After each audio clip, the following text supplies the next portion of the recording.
1970, we sure we did live for front. Knowledge for selfish, for sure we did do the work. Auditorium to basement of all faculty of law. We did represent, stand tall anywhere we go. Work hard and we shine, commitment, dedication. Neurosurgery, comedy, music, Nollywood. SOTK, Dr. Call, MC Casino. We did represent, stand tall anywhere we go. Great UNIBEN, great UNIBEN, great UNIBEN, great UNIBEN. Welcome to another episode of the UNIBEN Alumni Series. If this is your first time of watching any of our episodes, I urge you to subscribe as we bring exclusive content about UNIBEN alumni. We'll bring you interviews, we'll bring you reunions of UNIBEN Alumni Association. And on today's episode of the UNIBEN Alumni Series, I have a media personality with us, a philanthropist, someone I've known for quite some time, and I've been eager to have this conversation with her. Yes, she's Olive Ndulue. Did I get that correct? Okay, she will correct me when she comes. So, thank you very much for joining us today. It's a pleasure. It's a pleasure. I'm happy to be here. Good to have you. Good to have you here. First off, I know we have a lot of things to say about UNIBEN, about your time in school and all that. But I would like us to kick off from what you currently do. When I saw your profile, I could see that you are juggling between Kiss FM, Premier Box Office TV, carpet, and all that. How is that like for you? I'm just trying to imagine how your week is like. Can you let us know? Can you just give us an insight of how your week usually is when you try to? No problem. Thank you so much, and thank you for having me, Kevin. Honestly, it's an honor to be here. So first of all, my name is Olive Chinedu Ndulue. I'm a graduate of mass communication from the University of Benin, UNIBEN. For the question,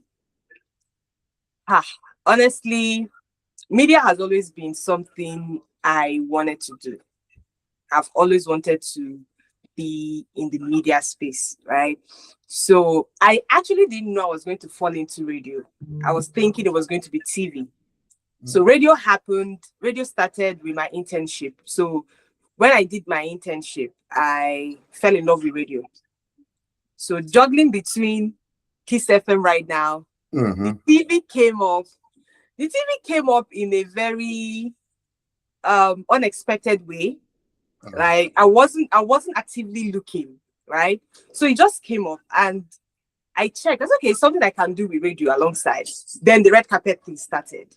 So my week is usually mostly radio. Radio takes 80% of the time. Then for the red carpet, of course, we know it comes with the events that come up during the weekend. So let's say most weekends or some weekends when I have the gigs to go do the red carpet thing, sometimes it comes with the TV. Because the TV, the Premium Box Office TV I work with is a movie production. How would I put it? That they show Nigerian movies. That's what they do. It's like movies. So we have access to go on the red carpet when there's a movie premiere. So sometimes I do that, and some other time is a different thing altogether. Me just going for an event. So it's majorly radio is 80%. TV also, but for the red carpet thing, it's when I have the big weekends, yes. Okay. You just mentioned that you always wanted to be TV. You always thought it's going to be TV. You're going to be on TV, where radio actually came first, or you actually, because of your IT, your that you had. What between radio and TV now, which one challenges you the more as a presenter? And why is that so?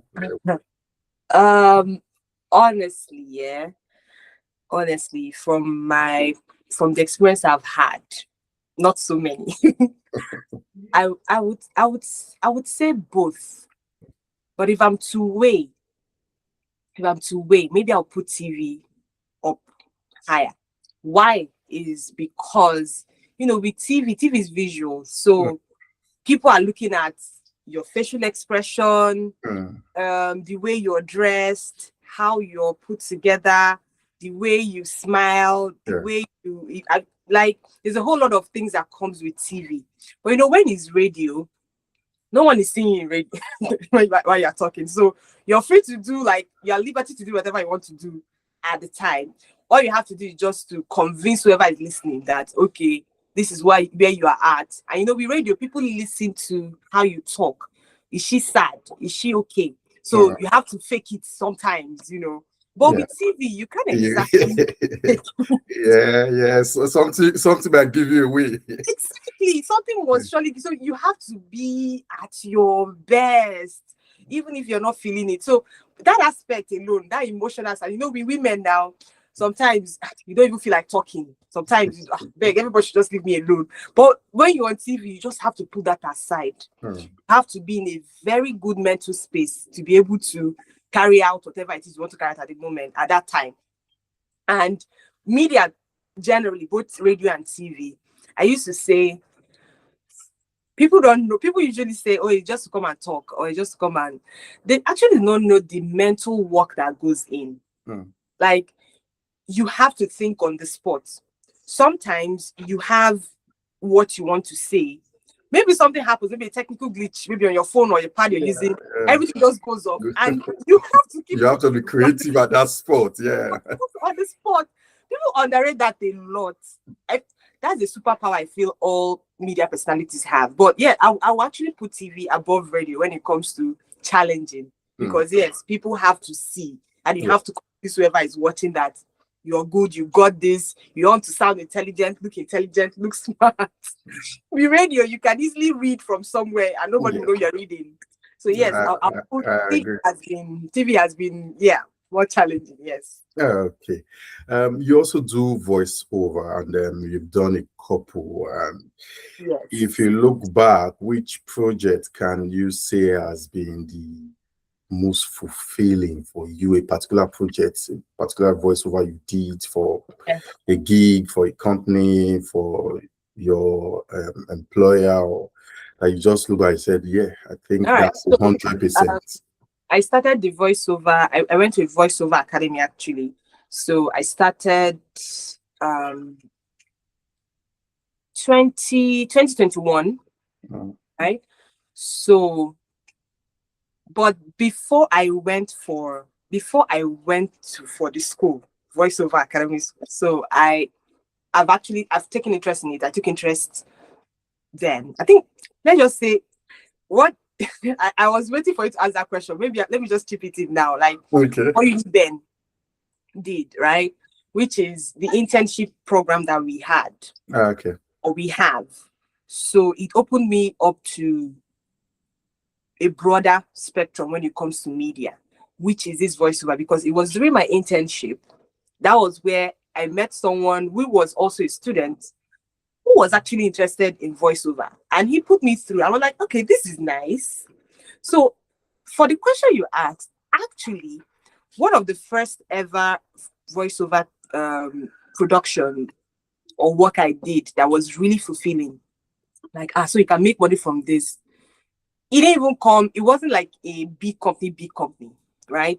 But I paid good money. And I did, when I did, so when I did, it was, I did a voiceover for, it was a YouTube series at the time. And they were doing something like top 10 African dances, So I voiced it. And after voicing that, I'm like, wow, this is good. So I now wanted to know more. So I went to the school. So for the meantime, so one thing I did mention while introducing myself was aside PBO, that's Premium Box Office TV. There's also this company I do voiceover for. So they put it on TV. So it's like narration. So it's a Blue Vintage company. So what they do is you don't want to reveal the name or it's fine. okay. So we do it's an entertainment thing. So I read out I kind of narrate the entertainment news. Mm-hmm. So I read, let's say no, let me say no, let me not use read. I voice 7 to 8 pages. And on a particular production. Yes, and I have to sound like I'm presenting at the time. I'm trying to use the technicalities to it. There are so many technicalities to it because if you're voicing a script, there's every tendency you may fall out of character. Maybe your tone will change. So I have to actually modulate my voice. So, anyways, with that, so that's like the most fulfilling one right now. So I also do voiceover. I'm the female voiceover for Premium Box Office TV. So I do voiceovers for them as well. So I do jingles. I love doing jingles a lot. Radio promos. I love doing voicing ads. I wouldn't say, because most of the brands I have worked with, they're not so known, but they pay money. So they're not so known, but they pay money. So I'm good. I'm fine. So yeah, so it's been funny enough, rather. I enjoy doing the radio jingles, radio promos, and also there's this thing they call it narration. I love doing narration. Yes. Okay.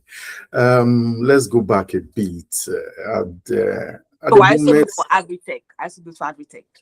Oh, okay. Thank you for chipping that in.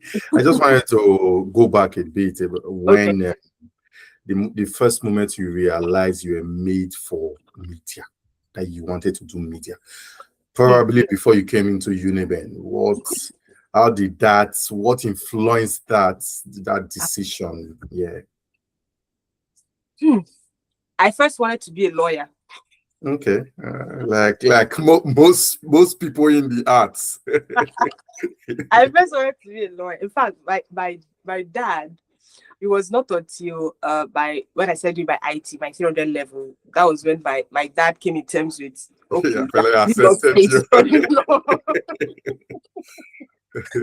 So, but it happened in my SS2. Okay. So I was in the art class and someone came. It was actually a student. So she was talking about how, reading the newspaper,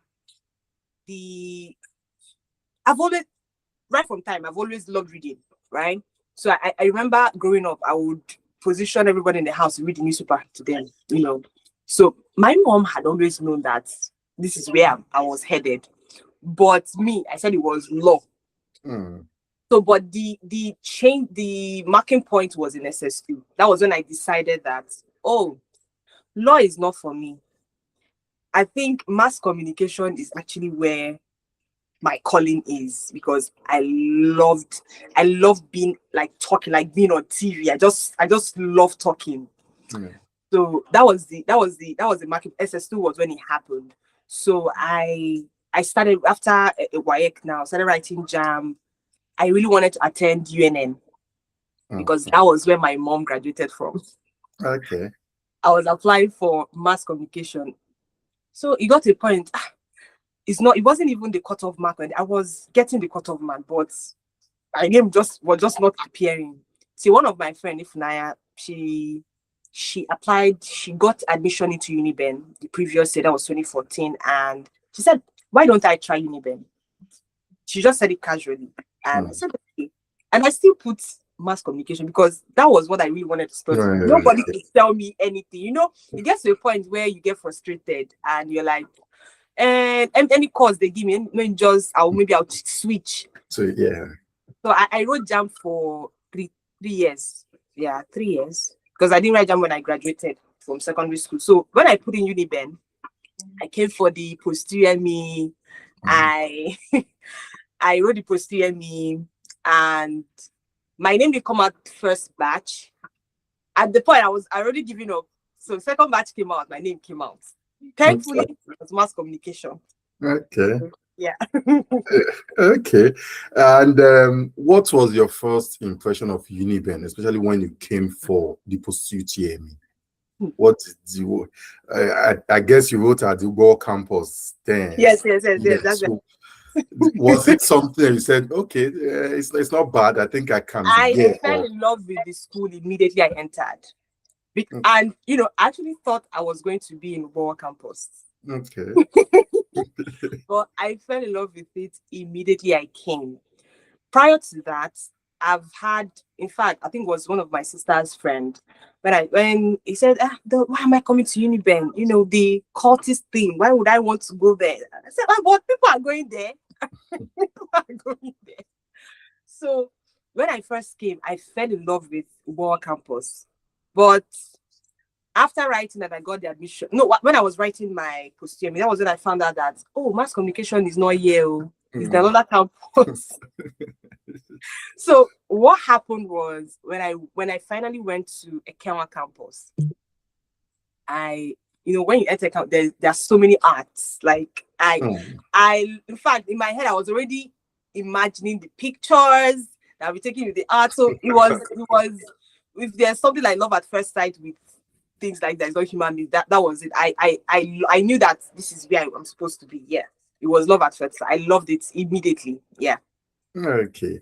Let's talk about the lessons you learned from the halls, from the lecture halls, from your lecturers, that you still use today. Can you picture any of them? I said, yeah, actually got this skill from the lecturer and I used it. What's that? Okay, I have more than a few. First is, I think it was in one of my classes with Dr. Yegun that I got to know that when people say, how was your night? It was a doctor that told us that that's actually not so. Yeah. And someone has mentioned that as well. Instead of you saying how was your night, you should say hope you slept well. Kevin, that stuck him.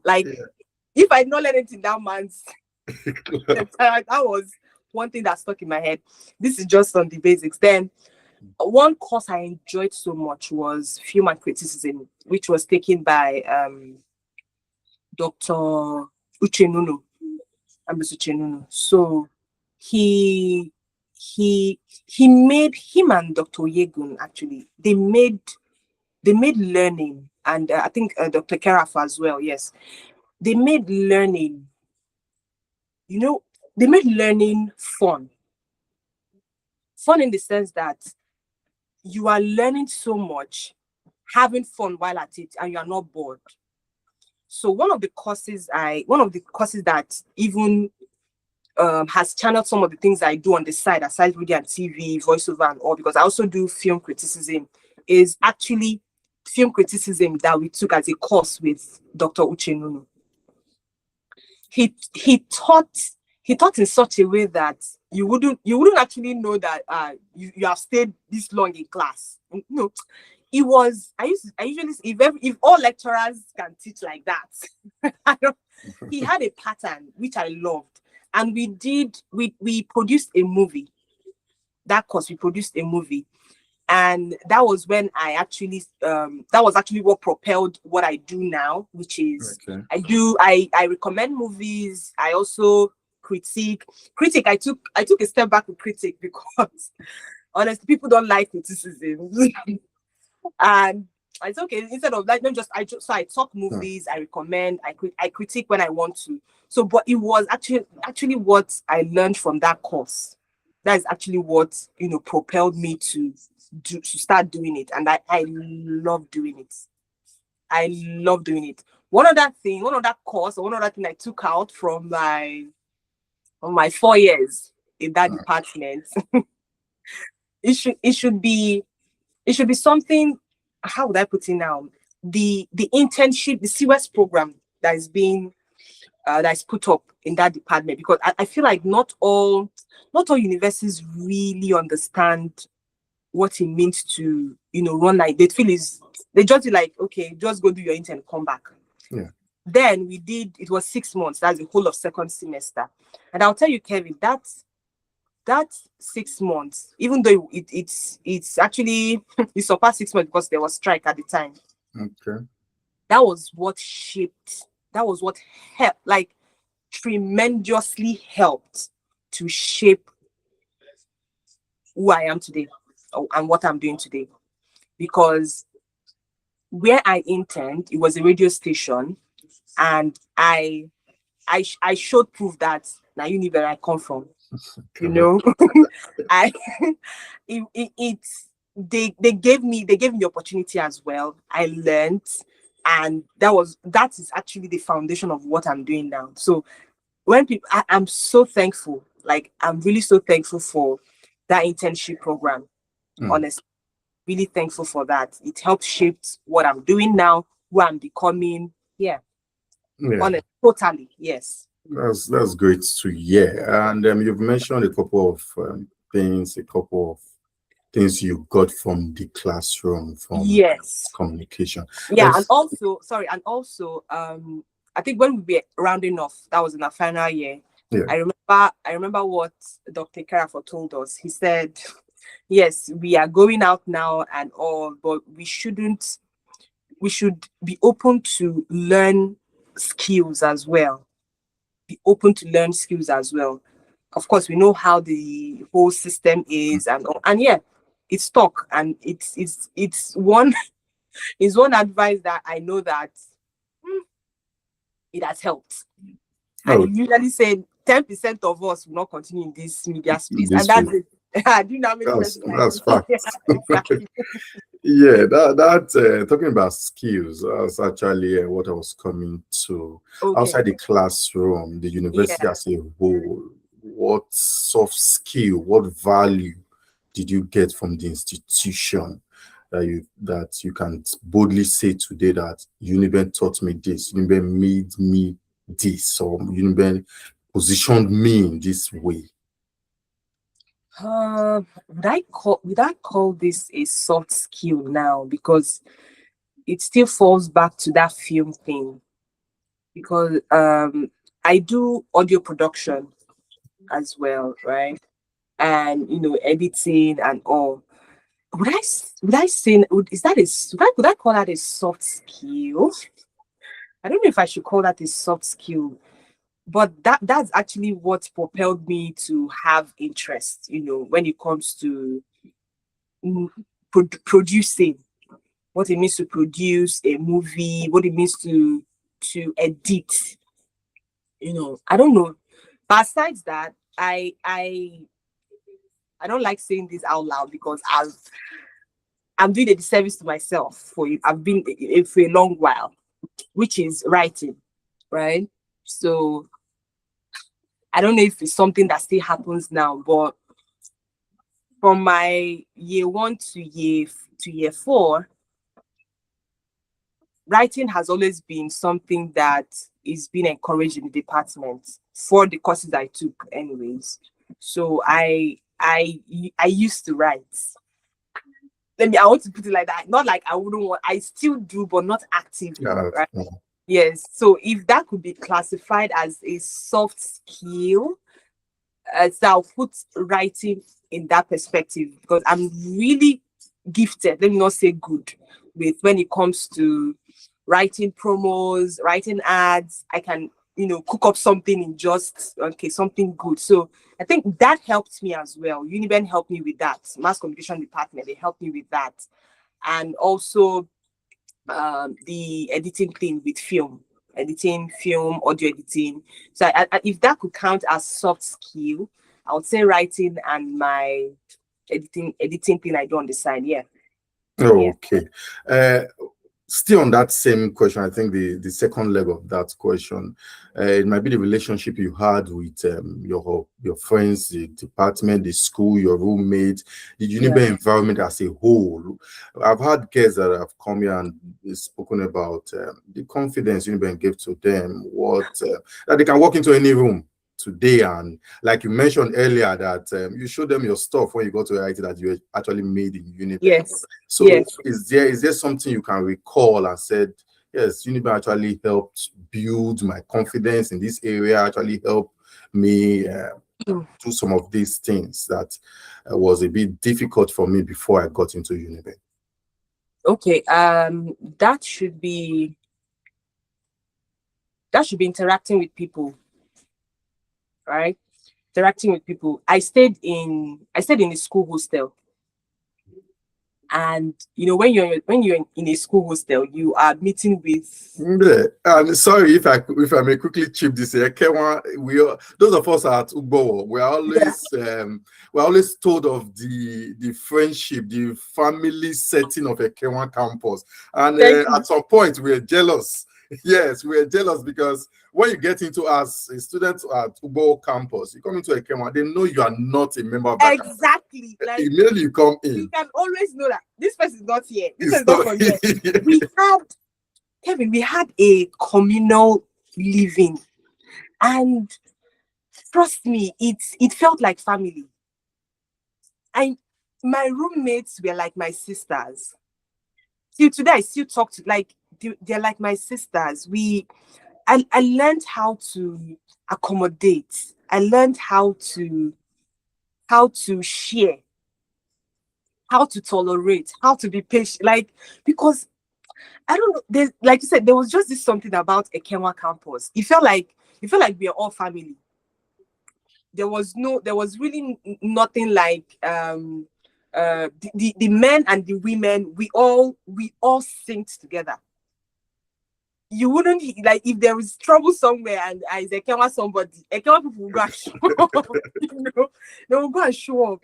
If something happens, everybody already knows, and you are in the know. So for me, it was I learned how to deal with people, which in turn helped me when I was out of school, and even during my NYSC and my workplace.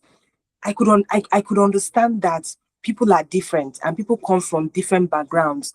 Yeah. Their different backgrounds actually is something that helped to shape how they think. So when I'm dealing with people in my workplace, wherever I find I usually have that mindset that I've dealt with people, similar people like this or people like this, so I know how to navigate. I'm not, Olivia, so it's not, I don't know too much. It was just the experience I had in school. That's a Kenwa campus gave me that. It gave me that feeling. It gave me that experience to know that, oh, no. That's, yeah, I just remember so many things now. No, you would. I learned how to talk as well. For aside hostel, that's because we had times when we did presentations. Yes. So that one presentation, now you are dealing with your other classmates, and you have sometimes maybe you are the group leader. No. I even remember there was time we even we did attachment. I think we made soap or something. Yeah. So to talk, not to be shy, because they'll tell you. I think one thing I'll take out from my whole the whole classes is, I can't remember the lecturer who said this, but he said, as a mass communicator, you must know something about everything. Basic knowledge about everything. Yeah. So Kevin, I'll tell you, even till today, even when I'm on air and maybe a caller calls in or a caller asks a question, in my mind I'll say I must know something about something or she's saying. Yes. So that has helped. Talking about this now, when they say UNIBEN, what they do for me, they've done a lot. They did a lot for me, and I'm grateful for that. Thank you. Lastly, let's talk about your philanthropic gesture, your initiative. Yeah, briefly, what's that about? So is the Olive Ndulue initiative. It started. I've always known I would start up something like that. So, but what propelled it was a show that I was hosting on radio. So the show is is actually a belt media cafe at 2. So we call it the women's segment, where we talk about everything that concerns women. So one time like that, we were talking about periods, and I realized that even men and women alike, there's this stigma. There's even all the awareness people create around it. There's this stigma that is still around period when it comes to period.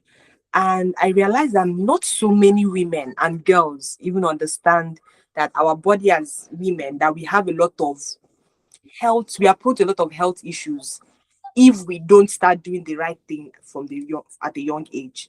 So that was what propelled that. I said, okay, I'm going to start up this thing. So what I'm going to be doing is not just to make it different. We're not just going to be distributing or giving out pads. I'll be bringing in professionals. We are going to be talking to these girls about their body to understand what happens in their body, how to everything about aside period and all. It's even the health issues, health problems, the overall general well-being of a woman. So that's what we do at ONI. Okay, thank you very much for creating time to be part of this program. That's really been an engaging session. I juggled my memory so much. I'm holding back not to talk too much. So it's Thank you very much, Olive. Thank you for joining. Thank you, Kevin. Thank you for having me. Yeah, I've been speaking with Olive Ndulue. Ndulue. Ndulue. I'm always getting that Ndulue. Yeah, I'll get it correctly now. Ndulue. She is a media personality and a philanthropist. She holds a Bachelor of Arts degree in mass communication. And for information's sake, mass communication is now a faculty. Yeah, in the university. Yes. Not just... Do you know, just to put on the side, do you know that I now have interns from UNIBEN, and it's so fulfilling when they call like, one second.